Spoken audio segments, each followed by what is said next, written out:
Hi, this is David Domas with Why Buy From You. Today, I'm doing an in-depth review on the lessons you can learn from the book by Donald Miller, Building a Story Brand. Clarify your message so customers will listen. In this video, I will share with you Mr. Miller's Story Brand framework and why the Story Brand formulas work. Everyone has some kind of problems, and they are always looking for answers to their problems. YouTube, Google, and other search engines are prime examples of people searching for answers. With building a story brand, you can become their guide and become the resource to solve their problems. This video will also share with you how you can implement the story brand framework into your business. Throughout this video, you will learn about the 7 stages of the story brand framework and why storytelling is so important.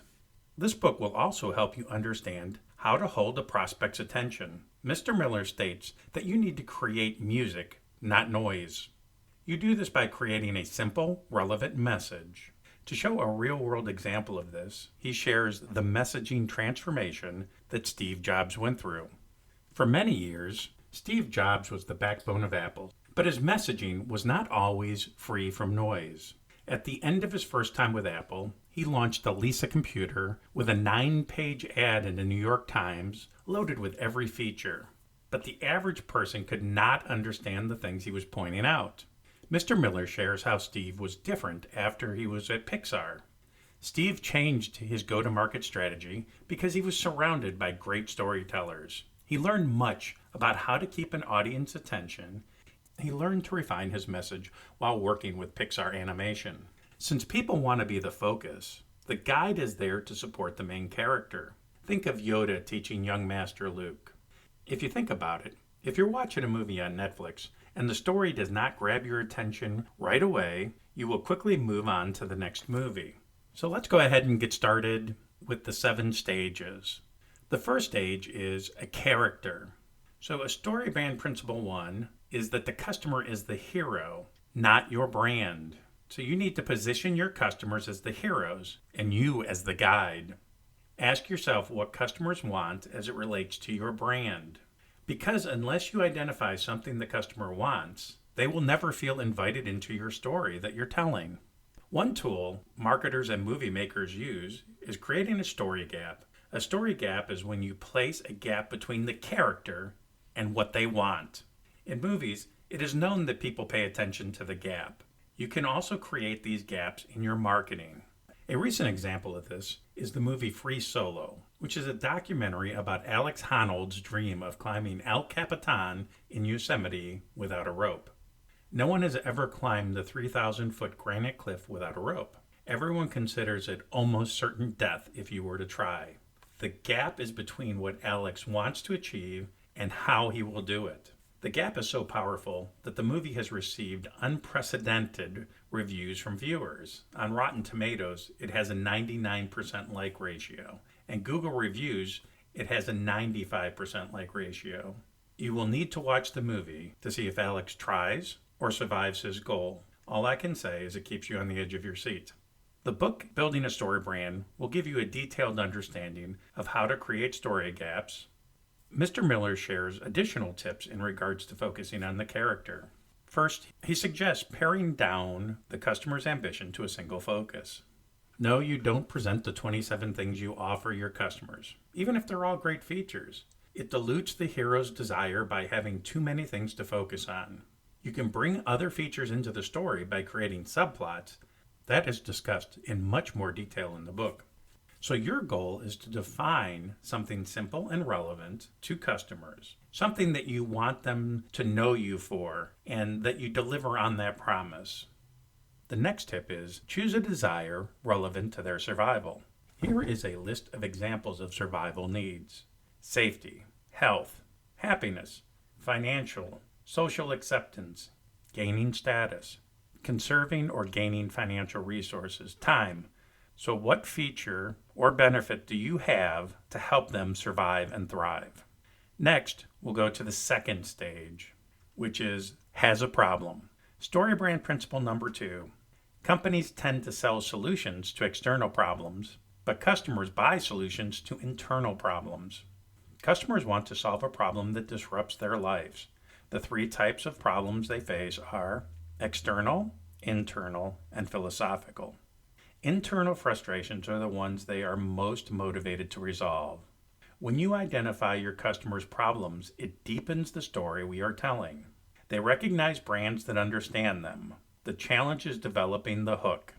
The more we talk about the problems our customers have, the more interest they have in your brand. So how do you talk about your customers' problems? Think about movies. Every story needs a villain. The worse the villain, the more sympathy there is for the hero. Example, what would Batman be without the Joker? Luke Skywalker without Darth Vader? Harry Potter without Voldemort? Superman without kryptonite?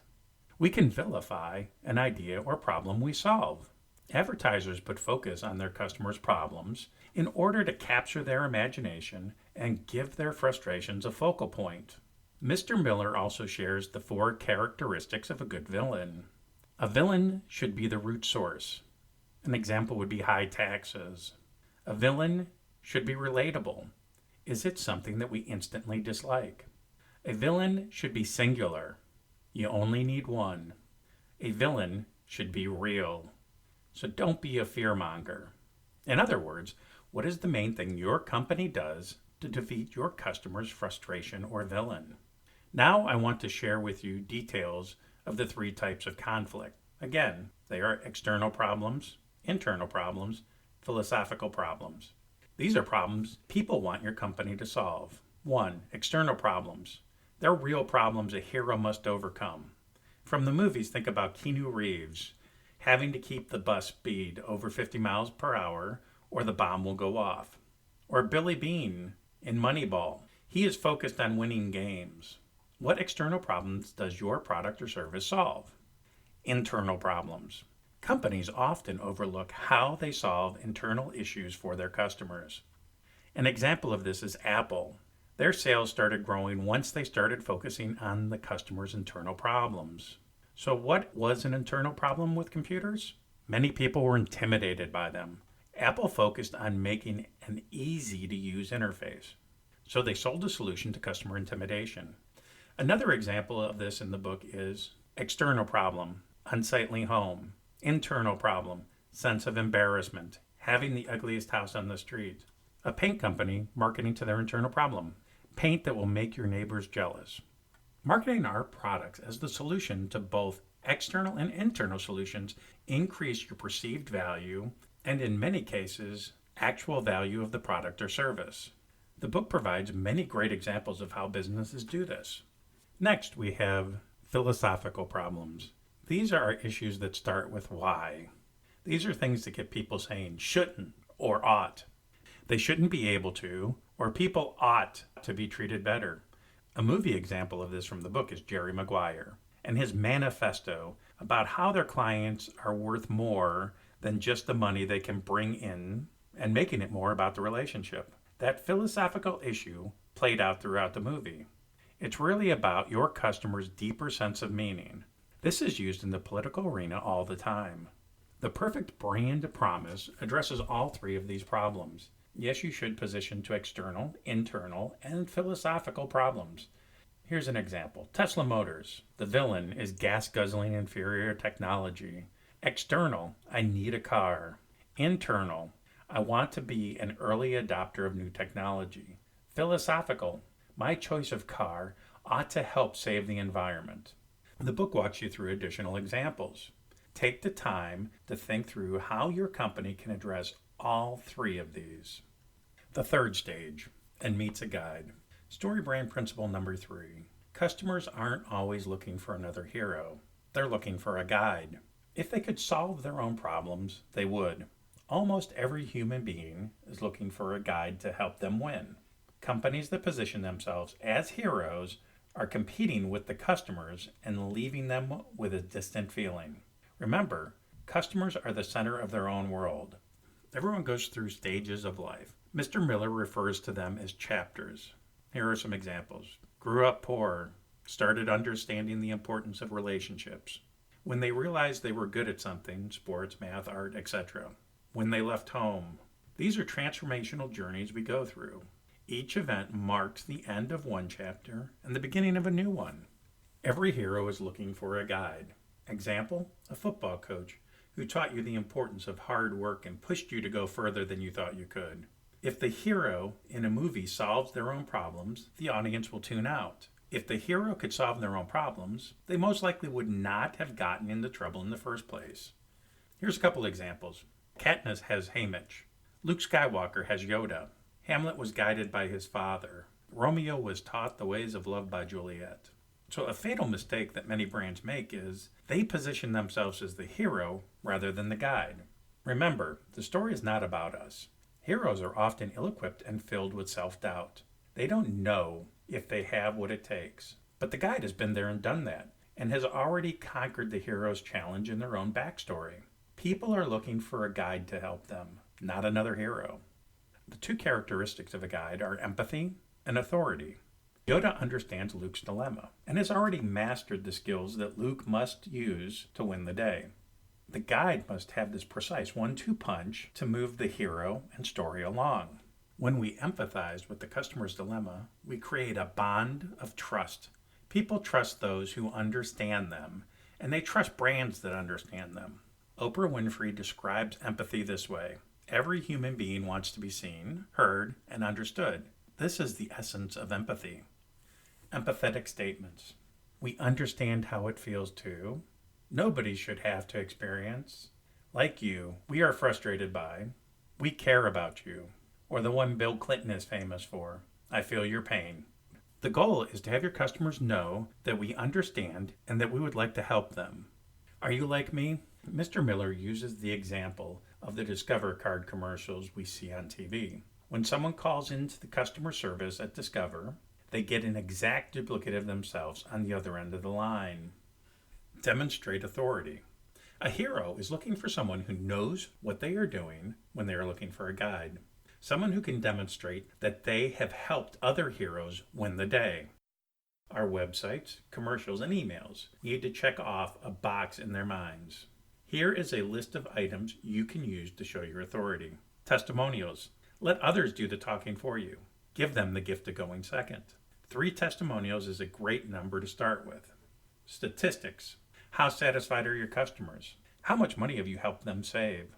What percentage the business has grown? Left-brain customers love numbers, statistics, and facts. Awards. Having a few awards does not hurt. Having the award logo at the bottom of the page is enough. You don't want to make too big a deal about them, but if it is an award they've heard of, it will help. Logos. If you have worked with known brands, put their logos on the page. You see this with many service and software companies displayed on their sites. Working with other known businesses provide you additional credibility. Remember, this is not about bragging about yourself. This is about building social proof. The 4th stage. Who gives them a plan? Storybrand principle number 4. Customers trust a guide that has a plan. Customers are hesitant to make a purchase until you lay out a plan for them. A clear path will remove any confusion they have about how to do business with you. There are 2 types of plan: an agreement plan and a process plan, all focused on increasing your chances for a purchase. Mr. Miller states in his book that when a customer places an order, they are essentially saying, I believe you can help me solve my problems. So much so that they are giving you their money. He also says that when you give a customer a plan, it needs to be step by step. An example of this is crossing a creek by stepping from one rock to another. As a guide, you would tell them, step here first, then here, then there, and then you will be to the other side. Your problem of crossing the creek is resolved. Your plans are intended to create clarity. Clarity on how you do business, and clarity on how your product or service removes the risk. Think of your website. Does your website automatically lead prospects to the step you would like them to take next? If not, you are creating confusion, leaving them wonder what I should do now. Now let's take a little closer look at the 2 types of plans. A process plan gives them the steps they need to take. A process plan can combine pre-purchase and post-purchase. So here's an example. Test drive a car, purchase a car, enjoy free maintenance for life. The process could actually be much more detailed and sometimes includes 20 to 30 steps. Agreement plans are designed to alleviate fears. First, list agreements you make with your customer to overcome their fear of doing business with you. The book shows CarMax's 4-point agreement as an example. 1. Customers will never have to haggle. 2. CarMax refuses to sell a car that does not meet their standards. 3. They put every car through a renewal process. 4. They provide cars with a quality certification seal. And here's some examples of what companies call these plans. Easy installation plan, our quality guarantee, satisfaction guarantee, even a best night's sleep guarantee. The 5th stage is next and calls them to action. Storybrand principle number 5. Characters only take action after they are challenged by the outside force. Calls to actions are designed to help characters overcome challenges and return to a peaceful life. So there are 2 types of call to action. A direct call to action, asking for a purchase or scheduling an appointment. The second one is a transitional call to action, furthering relationships with your customer. Until you call them to action, they only watch you. If you engage them in the right way, they will engage. In reality, you have to ask them to place the order. So, here's a couple examples from movies. Elle Woods would not have applied to Harvard if her boyfriend did not dump her. Liam Neeson would not have chased bad guys in Europe if they did not kidnap his daughter. The characters had been challenged to take actions. Think about it. Bodies at rest tend to stay at rest. So do customers. You see it on late night TV all the time with phrases like, call now, don't delay. They're trying to wake people up. The average person sees about 3,000 ads per day, and you will not catch their attention without a strong call to action.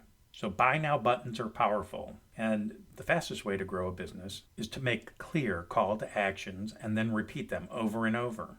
Many companies try to have their customers read their mind. It might be obvious to us that we want them to place an order, but it is often not clear to them. Additionally, calls to action send a message that we believe in our product. The book shares the 2 kinds of calls to action. So Mr. Miller is a fan of no pressure selling. That is why he recommends using both types of calls to action. So direct calls to action are buy now, schedule an appointment, call today, order now, register today. Direct calls of action are designed to either create a sale or start the sales process. On your website, you need a direct call to action button that stands out. You use the same button over and over on the site. Many companies include calls to action in their signature line of emails. The goal is to let your customers know what you want them to do, so we can help solve their issue. Transitional calls to action are designed to be less risky for the prospect and often include something for free, trying to lead the prospect through the sales funnel. So these are things like inviting someone to download an ebook, a report, or a checklist, to watch a video, attend a webinar. Providing free information is a powerful tool to get someone to begin the process of building trust in you. Now is the 6th stage that helps them avoid failure. Storybrand principle number 6. Every human being is trying to avoid a tragic ending. So you got to think about what's at stake. If nothing can be gained or lost, nobody cares. You must show customers the cost of not doing business with you. You will hold customers' attentions if you can help them avoid a negative consequence. So you got to think about what helps them avoid failure. Storytellers paint 2 pictures, the potential successful ending versus the potential tragic ending. Your prospects, the heroes, have 2 motivations, escape something bad or experience something good. You must be able to answer these questions. What is at stake for the hero? Brands that don't warn what could happen if you don't use your product fail to answer the so what in the customer's mind. A great example from the book is Mayhem, the Allstate character. He always shows the mayhem that can happen and the problems you will have if you are not using Allstate. Good brands create a sense of urgency in their emails, blog posts, website when they share pending failure for those who do not use their product. You need to let them know what they will lose if they do not buy your product. People are motivated by loss aversion. The book shares Daniel Kahneman's prospect theory. People are more likely to be dissatisfied with a loss than they are satisfied with a gain. People hate losing $100 more than they like winning $100. It also talks about a study regarding fear appeal. It's a 4-stage plan from the book by Dominic Infante, Andrew Rancer, and Deanna Womack. The book is Building Communications Theory. So the first step is we must make a reader or listener know that they are vulnerable to a threat. An example would be nearly 30% of all homes have evidence of termite infestation. So number 2, We should let them know they should take action to reduce their vulnerability. An example of this, since nobody wants termites, you should do something about it to protect your home. Number 3, you should let them know a specific call to action to reduce their vulnerability. An example, we offer a complete home treatment that will ensure your home is free of termites. And number 4, we should challenge people to take specific action. Example, call us today and schedule your home visit. You only want to use this sparingly. The book uses the example of salt in a recipe. Too many warnings will turn off customers. The 7th stage, which is the final stage, and ends in success. Storybrand Principle 7. Never assume people understand how your brand can change their lives. Tell them. You have to tell them how their life will be better if they buy your product. Never assume people understand how your brand can change their lives. You have to tell them. Examples, Ronald Reagan spoke of a shiny city on the hill. Bill Clinton promised a bridge to the 21st century. When leaders foreshadow an achievable, successful ending, they captivate the imagination of an audience. Nike promised to bring inspiration and innovation to every athlete. Starbucks offered to inspire and nurture their customers one cup at a time. Men's Warehouse promised, you will like the way you look. They offer their customers what they want most, a happy ending. The ending should be specific and clear. Many companies have messages that leave the prospect's future fuzzy at best. In a good story, the resolution must be clearly defined so that the audience knows what to hope for. Mr. Miller shares a before and after exercise. Before your brand, after your brand. You need to answer before and after for each of these. What do they have? What are they feeling? What's an average day like? What is their status? Use this exercise to develop a clear message that clarifies the ending your prospects can expect. To help clarify this message, think about how you can help your customers reach status, self-reliance, self-acceptance, and/or transcendence. So that's the 7th stage. Well, now let's do a recap of some of the biggest mistakes marketers make. Brands don't focus on how they help people survive and thrive. They provide too much random information, making the customers think too hard. Customers take the path of least resistance. Noise is the enemy. They provide too much information. Less is more in creating clarity. Brands portray themselves as the hero. Customers are looking for a guide and consider themselves the hero. Brands don't focus on the problems they solve and how they make people's lives better. Now, the last 71 pages of the book are really tactical ways to add these into your marketing. To learn these tactical lessons, I recommend you purchase the book. If you want to purchase the book and want to support my channel, please use the Amazon affiliate link that is in the description. Thank you for watching this video to the end. Please subscribe to my channel so I can continue to provide content like this. Why Buy From You is focused on the reasons people buy: sales, marketing, and branding.